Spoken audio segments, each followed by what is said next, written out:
We're here with Janine, the lead singer from Vukovi, who are playing at the Monday night of the QMU Freshers Week tonight. We've just been discussing stage diving act in Kudos Downstairs. What do you think makes a great live show then? I just think, I don't know, I think when you're playing to like big crowds that maybe haven't, well personally for me, that maybe big crowds that don't know you as well, obviously to win their prides, I think the best way is to try to be their mate. Like kind of come on stage and be like, right, we're all friends here, let's just have a good time. And yeah, so no, I wouldn't say like come across too arrogant, too cocky, and it's just all about having a good time on stage. I think it kind of reflects off the crowd if you're having a good time. Okay, excellent. You came in here to do a short set for the Radio 1 Academy a couple of months ago as well. How did you find that, and how do you think the Glaswegian music scene is at the moment?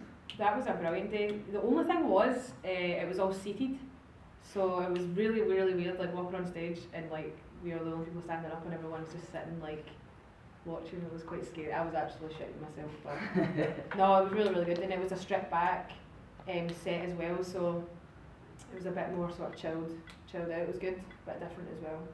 You talked a bit about your songwriting that day as well. What's the sort of songwriting process? Are you a band who get together and just jam in the studio, or do you all come in with parts pre-written?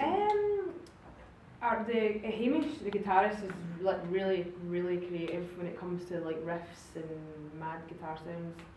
So usually him and maybe Jason will kind of come up with something together, like kind of structure a riff, and then I'll kind of write a melody and lyrics on top of that. And obviously but at that point we'll be in the studio together, rehearsing it and just playing about with it and seeing what sounds good. Excellent. This was more a personal question for me because you guys are from Ayrshire, and I'm from Irvine. Oh yes. So I was wondering, like, did you have to like come up to Glasgow to do most of the like progression, or did you find playing places in Ayrshire you could actually totally go from? For me, I've not like I live in Ayrshire as well, but I just think Glasgow. Like we made the conscious effort of basing ourselves in Glasgow. It's obviously more populated. The scene's brilliant. It's a great music scene. I mean, Ayrshire's great as well, but I don't think there's enough reputable venues in Ayrshire. And I always feel that we've had a bigger following in Glasgow than in Ayrshire, I would say. Do you think there's worth putting investment into that area? Because there's a few bands I've heard in Irvine, like Bakers. I like playing in Bakers. Like and they do the Dirty Weekender in Kilmarnock. That's great. A great festival. And I think there needs to be a bit more, like bigger, like venues like that are going to put on some like decent bands. Irvine's got the Hack, and Magnum's got like. Well, like I was in the Hack on Friday. Right. Seeing Molly Lane playing, it was awesome. But again, it's a seated gig. True. So I don't know if I could do that. Growing up, I saw some deathcore bands there, which is like seating didn't work for that. No, it would not. We asked about your new video, so long gone. You found that in the Badlands? Yes. How did that come about? Was it good experience? Basically, we booked a venue in Pollokshaws. I can't remember the name of it. Probably shouldn't say it anyway for legal reasons. I don't know. But they shafted us like the day before. This big production company came in and were like, we need this room, here's hundreds of money. So they were like, yeah, you can get to. And then we had everything booked, we really had it all planned out, so we were kind of panicking, and our manager just happened to know the owner of the Barras, so it actually worked out better, because he was like, look, I need a favour. He's like, what? He's like, can we like just go in? We literally had 5 hours to do the video, that's the only thing. He was like, that's fine. Like the guy was like, no bother. But it was stressful, but it worked out better because obviously.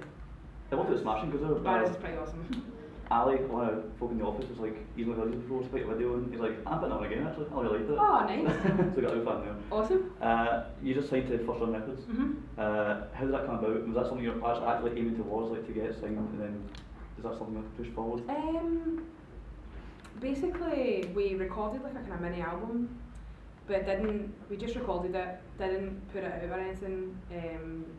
We sent it to a few people, and I think those people sent it to some other people, and it just sort of got into the hands of the A&R for First Run Records. and he really liked it, and obviously approached our management about us.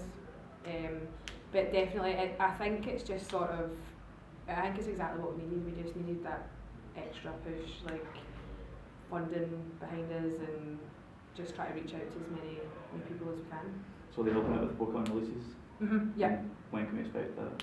The single's out the 29th of September. Cool. The So Long Gone video. Cool. It's a single.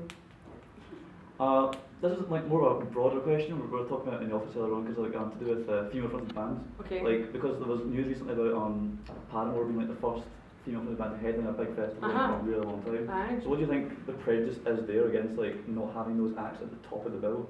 Like, But do the you think, female fronted yeah. bands.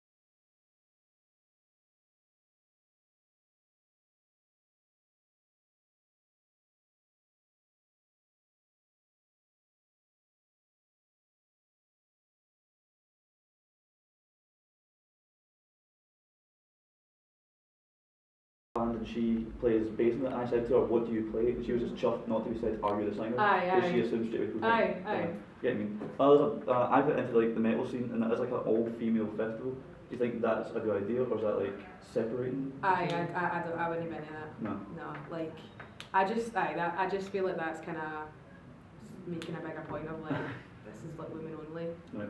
Like a majority, I would say like a majority of our fans are male as well, so like you still get obviously a lot of women followers, and it's nice to have, like I got interviewed by TYCI, which is like a feminism sort of group, but I wouldn't say I was like feminist or anything, but it was nice, they were like chatting to me, and like I just think if you like the music, it doesn't matter if you're a girl or a guy.